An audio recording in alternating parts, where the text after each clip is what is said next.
Terima kasih. Assalamualaikum warahmatullahi wabarakatuh. Ya, kita semakin banyak sekarang mengenal infeksi virus saluran nafas. Ya. Yang sudah terkenal sekali kan influenza. Kemudian datanglah COVID ya, SARS-CoV-2. Kemudian sekarang kita diperkenalkan dengan respiratory syncytial virus yang tadi sudah kita bahas. Dan makin akan banyak lagi virus-virus saluran nafas lain. Pada prinsipnya pencegahannya lebih kurang sama.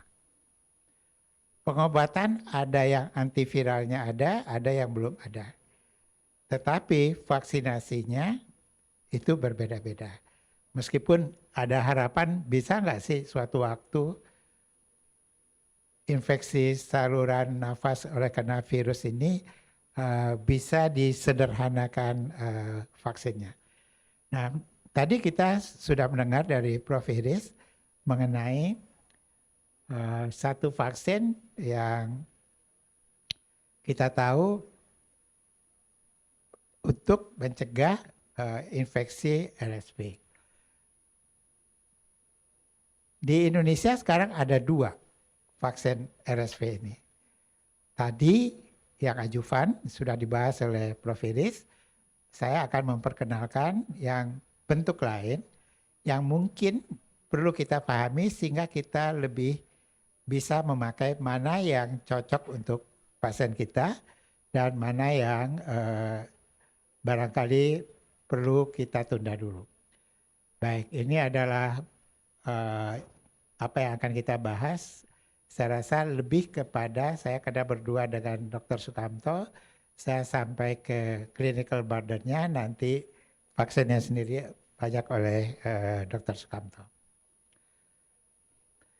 Jadi ini adalah gambaran RSV.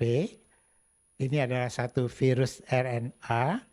Dia ada 2 subtipe, yaitu tipe A dan tipe B.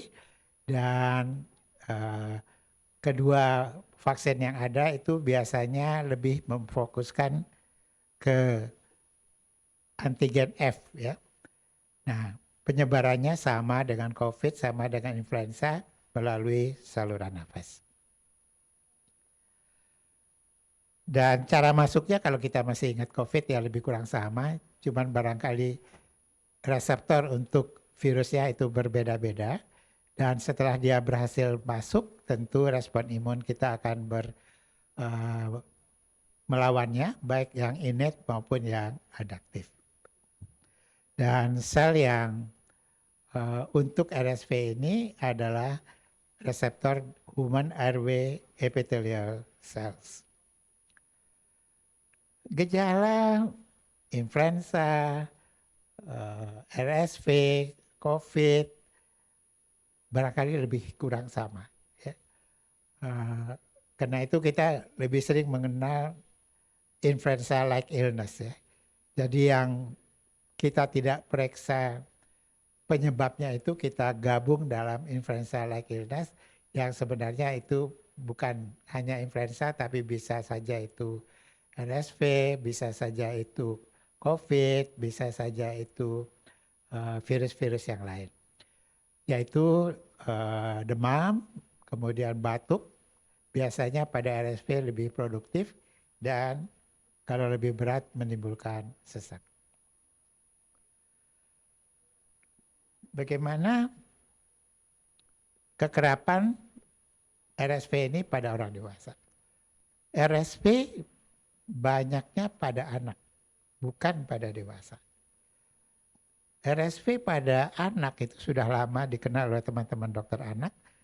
Bahkan survei terakhir, saya lihat slide-nya lebih kurang beberapa hari yang lalu, penyebab infeksi saluran nafas atas itu RSV adalah pada anak adalah nomor 2. Jadi kalau kita kan influenza barangkali lebih sering.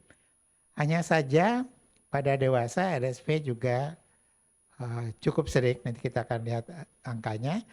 Hanya saja pada orang usia lanjut dan yang komorbid itu perjalanan penyakitnya bisa menjadi berat dan menimbulkan kematian. Ini gambaran global, jadi kasusnya kalah sih sama COVID ya, tapi lumayan banyak. Dan yang perlu kita perhatikan, kalau kita bandingkan anak-anak di bawah umur 1 tahun dengan dewasa 8, itu dua-duanya berisiko tinggi, tetapi anak mempunyai insiden yang jauh lebih besar. Dewasa sekitar 8%. Yang rajin itu beberapa negara memeriksa penyebab dari infeksi saluran nafas. Ini kalau di Thailand mereka mendapatkan dengan RT-PCR itu sekitar 5%. Tetapi yang perlu kita ingat adalah meskipun 5%, kena banyak pada orang usia lanjut juga, yang masuk rumah sakit tinggi dan yang masuk ICU itu juga lumayan tinggi. Kalau dibandingkan dengan influenza, angka ini jauh lebih menakutkan. Bagaimana dengan situasi sosial ekonomi? Negara yang sosial ekonominya rendah atau sebutannya terbalik, low social demographic index. Jadi social demographic index yang rendah, maka angka kematiannya menjadi lebih tinggi. Jadi kita kelihatannya masih, Bank Dunia mengatakan 60% lebih kita masih miskin katanya. Jadi kita masih termasuk di low SD. Jadi kita harus berhati-hati. Nah, sekarang bagaimana gambaran kliniknya? Ini adalah insiden RSV pada acute respiratory infection pada orang-orang dewasa yang berisiko dan orang usia lanjut. Kalau yang dengan comorbid ini sekitar 30 per 1000. Ini yang imun compromise dan ada kelainan tertentu, cystic fibrosis yang jauh lebih tinggi. Kalau kita lihat 60 sampai 74 tahun, maka akan menjadi berat kalau ada risiko-risiko penyakit kronik kardiovaskuler, paru, tensi rendah, diabetes, neurologi atau neuromuscular condition, kemudian penyakit liver kronik, penyakit hematologi seperti thalassemia, sickle cell, dan juga obesitas ya, yang indeks massa tubuhnya lebih dari 40. Dan jangan lupa imun compromise dan orang-orang usia lanjut yang dititipkan di rumah jompo ini juga berisiko.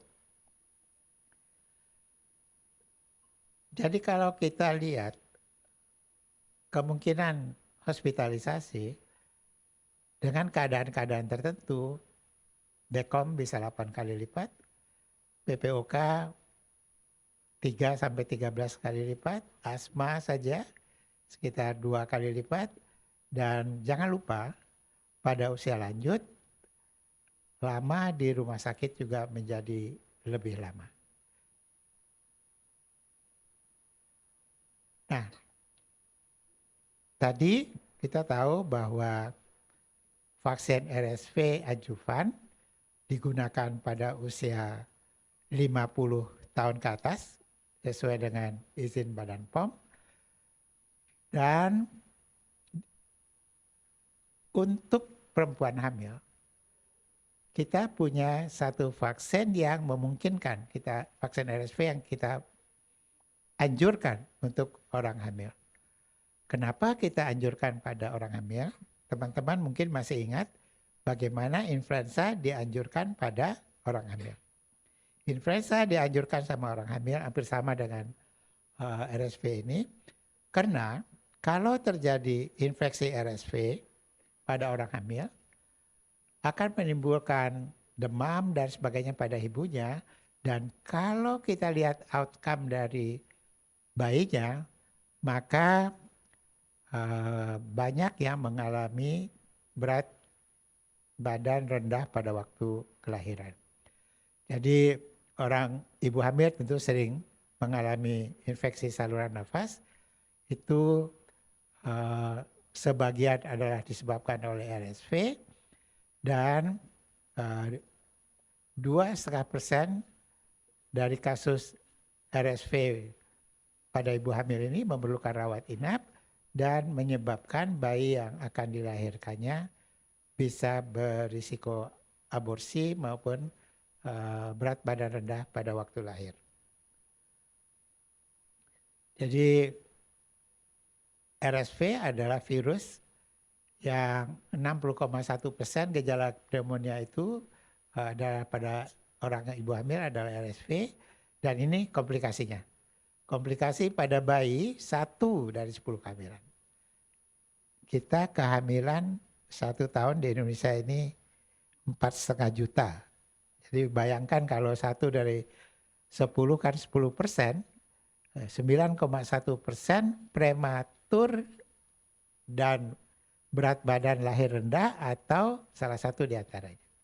Karena itulah kita baru saja join meeting dengan POGI, teman-teman di POGI, dan IDAI, teman-teman dokter anak, untuk membahas penggunaan vaksin RSV yang ini yang akan kita gunakan untuk ibu hamil. Kenapa perlu POGI? Ya karena ini ibu hamil, dan perlu anak karena nanti outcome-nya tentu anak yang baru lahir. Tadi sudah bahwa sebenarnya gejala-gejalanya lebih kurang serupa, baik itu gejala saluran nafas maupun gejala umum infeksi pada umumnya. Nah, sekarang mengenai kemungkinan masuk rumah sakit. Kalau kita lihat yang berisiko masuk rumah sakit pada infeksi RSV selalu adalah usia lanjut di negara manapun. Bagaimana dengan kemungkinan kematian? Di sini juga adalah mereka yang berusia lanjut.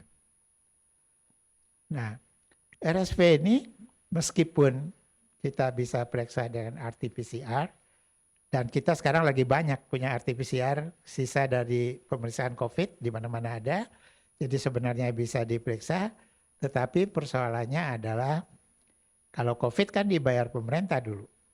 Kalau sekarang mungkin untuk RSV nggak akan dibayar pemerintah, kita harus bayar sendiri.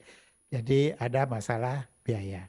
Di samping itu pada orang usia lanjut, kalau dibandingkan dengan anak-anak, kalau kita agak terlambat mengambilnya, maka keberadaan virusnya itu menjadi lebih rendah. Kemudian rapid diagnostic sama dengan COVID juga tersedia, tetapi sensitivitasnya jauh lebih rendah dibandingkan RT-PCR. Jadi kita lihat di sini bahwa hal-hal ini menyebabkan pemeriksaan diagnostik untuk RSV ini akan menjadi lebih hambatan-hambatan ini akan menjadikan sedikit yang periksa, lalu orang langsung memberikan terapi sebagai influenza-like illness. Apakah ada terapi? Tadi Prof. Eris juga sudah menekankan bahwa RSV kita tidak punya antiviral. Kalau COVID kita masih punya molnupiravir dan lain-lain. Jadi terapinya adalah suplemen. Tetapi pada anak-anak, karena anak-anak itu dibahas dalam sekali karena angka kematian tinggi, tersedia antibodi monoklonal. Pemberian antibodi monoklonal. Tetapi pemberian antibodi monoklonal untuk RSV ini harganya mahal sekali. Kalau nggak salah setiap pemberian itu 5 juta dan mungkin bisa diberikan sampai 5 kali. Jadi sudah tentu bahwa yang paling penting adalah pencegahan. Nah pencegahan, ya sebelum saya lupa, supaya nggak lupa, ada 2 yang dibicarakan oleh Prof. Iris adalah vaksin RSV AS01, RSV Pre-F3, yang adjuvan vaksin yang dikeluarkan oleh Glaxo, yang saya bahas sekarang ini adalah RSF. Pre-F3-nya sama ya. Pre-F-nya sama, ini pre-F3, ini pre-F. Ini bivalen dan ini adalah vaksin yang dibolehkan untuk ibu hamil. Kalau ini kan 50 tahun ke atas, kalau ini izin Badan POM kita masih 60 tahun ke atas. Dulu Glaxo juga 60 tahun ke atas, tapi kemudian banyak penelitian baru diizinkan menjadi 50 tahun ke atas. Jadi ini pengantar untuk Dr. Sukamto bahwa kita mengenal ada 2 vaksin RSV, satu yang adjuvan, satu lagi yang buat ibu hamil ini, dan dua-duanya bisa kita gunakan dan sudah tersedia dengan izin Badan POM. Karena itulah kita perlu memahaminya, jangan ketukar-tukar. Jadi yang ibu hamil dikasih adjuvan, lalu yang tidak hamil mungkin bisa saja sih dikasih, tetapi tentu akan lebih manfaat yang uji klinik yang sudah jelas itu yang kita gunakan. Terima kasih. Wassalamualaikum warahmatullahi wabarakatuh.